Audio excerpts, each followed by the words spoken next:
My name is Debbie Wright. Micah called and asked me if I would do this, and I had to think about it, and I'm not really sure where to start. My life was very, very dark. It had been dark for a very, very long time.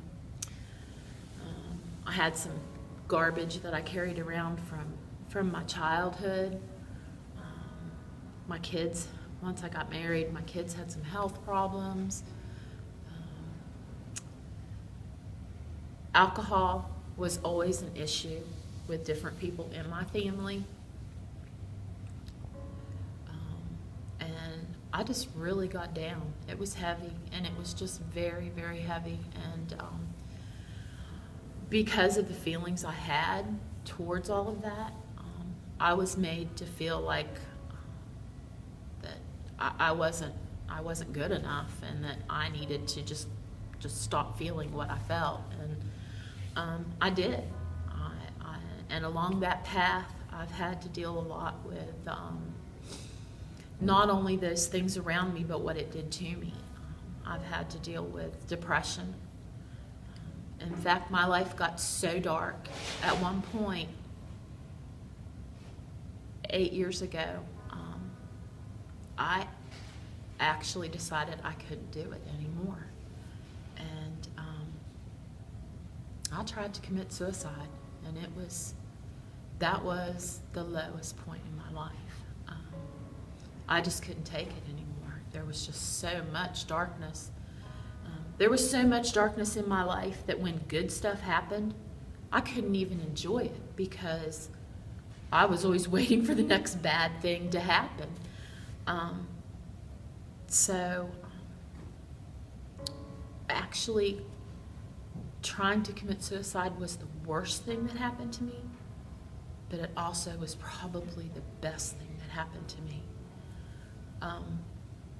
I got treatment. I finally found somebody who would listen to me and say, you know what, you're no different than anybody else. You've got a lot of crap going on, and we've got to help you figure out a way to deal with it.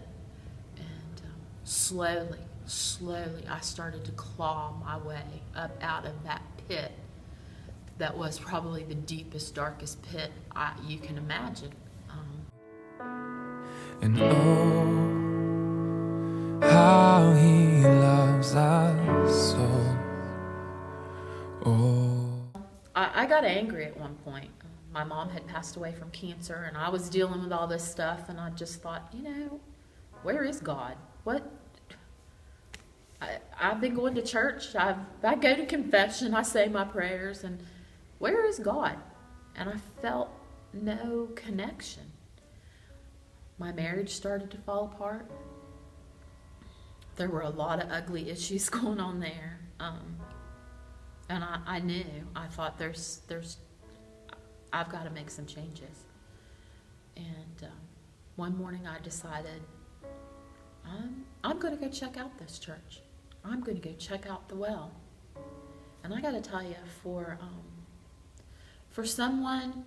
for anyone to walk into a church by themselves, a church they've never been to, churches are often very cliquey environments and very, tight-knit. So when that strange person, that different person walks in, there's not always a sense of, come on in, you're welcome here. But then to top that off with someone who deals with anxiety and, has felt like I didn't belong anywhere, and I felt uncomfortable being out in public.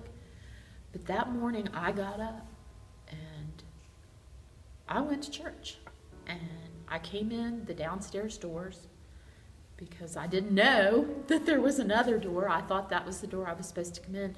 And I walked in, and there's all these kids milling around, and it's children's church. And my first reaction was, oh, well, I'm in the wrong place. I'm sorry. This isn't where I'm supposed to be. And to this day,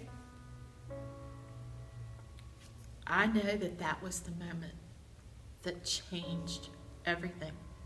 because Bonnie Holly was standing down there, and she wrapped me in this hug, and it was the most sincere moment, and honestly, it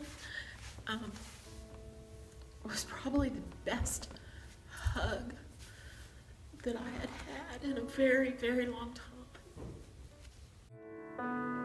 And oh, how he loves us so. Oh. You know, I signed up for a small group, and that's Jerry and Kathy Shea. I know their names keep coming up and up and up, but they are true.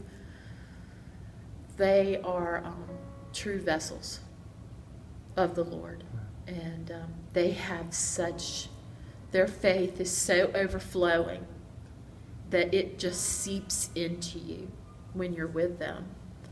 And signing up for their small group, I didn't know it was their small group. I just knew that the small group they were doing was on forgiveness, and I had a lot of forgiving that I needed to do.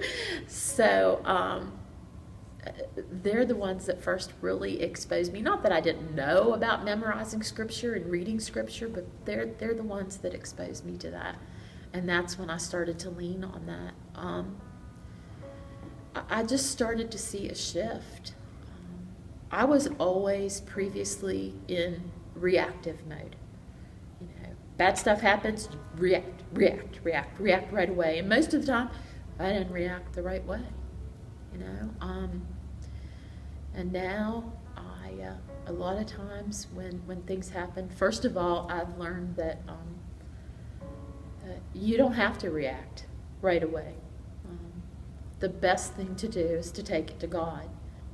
I've learned a lot about patience. I've learned that it's okay to take your time and think about things, and it's even better if you look for scripture to help you get through things. I started on my phone, I have a notepad, and I started saving scriptures that jumped out at me. So I have dozens of different pieces of scripture on my phone. So because of all the negativity in my life, and the negative people that had been around me, and I thought, man, I that's got to go. That negative it's got to go. If I'm really going to get better and I'm going to go back to being a happy person, I've got to start focusing on my blessings, and not just thinking about them. I have to make them real. I have to make them tangible. I have to see them. So I started something, and I've shared with a few people, and this is my blessings jar, and I wrote on it, and it's just for me. It's not for anybody else. This is just for me. You know, maybe someday it'll be like my God box. When I die, my kids will open it up and read, and they'll think, she really was crazy. But I put on the front, be grateful for life's blessings, regardless of their size. Sometimes the smallest gifts have the greatest impact. I have learned that I'm a lot stronger than I thought I ever could be. And I just can't be more grateful than I was the day that I walked through that door downstairs.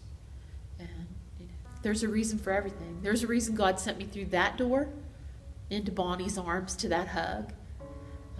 I'm not saying I wouldn't have gotten the same reception at the other door, but it was meant to be. Everything is meant to be. God's the author. He's doing it all. And I'm just very grateful. And oh, how he loves us so. Oh, how I am Debbie Wright, and I am the well.